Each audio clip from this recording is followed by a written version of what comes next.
ચાલો બાળકો, આજે નાસ્તામાં શું લઈ જવું છે?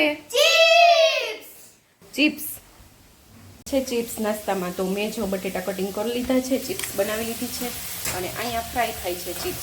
હવે રેડી થઈ ગઈ છે. ચિપ્સ કેવી ભાવે છે? તો આ શાક રોટલી કેમ પડ્યા છે?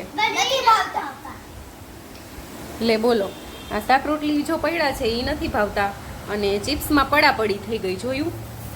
પ્લેટ ખાલી થવા આવી. હવે સોસ ને ચિપ્સ બે આવું જ ભાવે.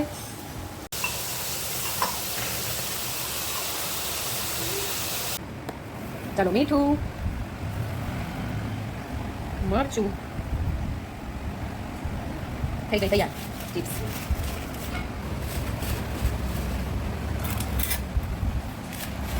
ચાલો કેટલી તારે?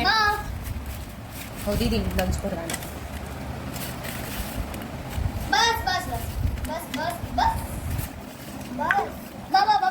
સોસની ડબ્બી ક્યાં